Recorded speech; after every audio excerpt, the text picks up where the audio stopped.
Hello friends, ನಮ್ಮ Kannada news ಚಾನೆಲ್ಗೆ ಸ್ವಾಗತ.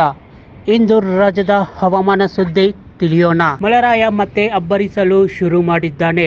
ಮತ್ತೆ ಮುಂದಿನ 3 ದಿನಗಳಲ್ಲಿ ಕರ್ನಾಟಕದ ಹಲವಾರು ಜಿಲ್ಲೆಗಳಲ್ಲಿ ಭಾರಿ ಮಳೆಯಾಗುವ ಸಾಧ್ಯತೆ ಇದೆ ಎಂದು ಹವಾಮಾನ ಇಲಾಖೆ ಮುನ್ಸೂಚನೆ ನೀಡಿದೆ. ಸದ್ಯ ಮುಂಗಾರು ಕೇರಳ ಪ್ರವೇಶಿಸಿದೆ, ನಂತರ ನಮ್ಮ ರಾಜ್ಯಕ್ಕೆ ಪ್ರವೇಶಿಸಲಿದೆ. ನಾಳೆಯಿಂದ ರಾಜಧಾನಿಗೆ ಮುಂಗಾರು ಪ್ರವೇಶವಾಗುವ ಸಾಧ್ಯತೆ ಇದೆ. ಜೂನ್ 2ರಿಂದ ಮಳೆ ಅಬ್ಬರ ಮತ್ತೆ ಶುರುವಾಗುವ ನಿರೀಕ್ಷೆ ಇತ್ತು. ಇಂದು ಮಳೆ ಆರ್ಭಟ ಮುನ್ಸೂಚನೆ ಸಿಕ್ಕಿತ್ತು. ಕರಾವಳಿ ಜಿಲ್ಲೆಗಳಾದ ದಕ್ಷಿಣ ಕನ್ನಡ, ಉಡುಪಿ ಸೇರಿದಂತೆ ಕೊಡಗು, ಚಿಕ್ಕಮಗಳೂರು, ಉತ್ತರ ಕನ್ನಡದಲ್ಲಿ ಮಳೆ ಮುನ್ಸೂಚನೆ ಇತ್ತು.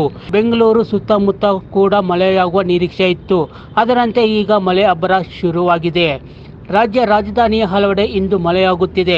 RT Nagar, corporation, town hall, KR market, Malleshwaram, Yeshwanthpur ಸೇರಿ ಹಲವೆಡೆ ಗುಡುಗು ಸಹಿತ ಮಳೆ ಆಗಿದೆ.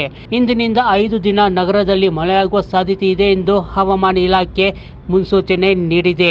ಜೂನ್ 3ರಂದು ಉತ್ತರ ಕರ್ನಾಟಕದ ವಿಜಯಪುರ, ಕಲಬುರಗಿ, ರಾಯಚೂರು ಸೇರಿದಂತೆ ಯಾದಗಿರಿ, ಬೀದರ್, ಬಾಗಲಕೋಟೆ, ಬೆಳಗಾವಿ, ಬಳ್ಳಾರಿ, ಕೊಪ್ಪಳ, ಧಾರವಾಡ, ಗದಗ ಜಿಲ್ಲೆಗಳಲ್ಲಿ ಮಳೆ ಅಬ್ಬರಿಸಲಿದೆ. ಇನ್ನು ಭಾರತೀಯ ಹವಾಮಾನ ಇಲಾಖೆಯ ಪ್ರಕಾರ ಮುಂದಿನ 2 ದಿನಗಳಲ್ಲಿ ಉತ್ತರ ಭಾರತದ ಬಿಸಿಲಿನ ತೀವ್ರತೆ ಕಡಿಮೆಯಾಗಲಿದೆ. ಈಶಾನ್ಯ ರಾಜ್ಯಗಳಲ್ಲಿ ಮಳೆಯಾಗುವ ಸಾಧ್ಯತೆ ಇದೆ. ಇನ್ನು ಪಂಜಾಬ್, ಹರಿಯಾಣ, ಚಂಡೀಗಢ, ಡೆಲ್ಲಿ, ಪೂರ್ವ ಉತ್ತರ ಪ್ರದೇಶ, ಪಶ್ಚಿಮ ರಾಜಸ್ಥಾನ್, ಹಿಮಾಚಲ ಪ್ರದೇಶ, ಬಿಹಾರ್, ಜಾರ್ಖಂಡ್, ಒಡಿಶಾದಲ್ಲಿ ತಾಪಮಾನದಲ್ಲಿ ಕ್ರಮೇಣ ಕುಸಿತವಾಗುವ ಸಾಧ್ಯತೆ ಇದೆ.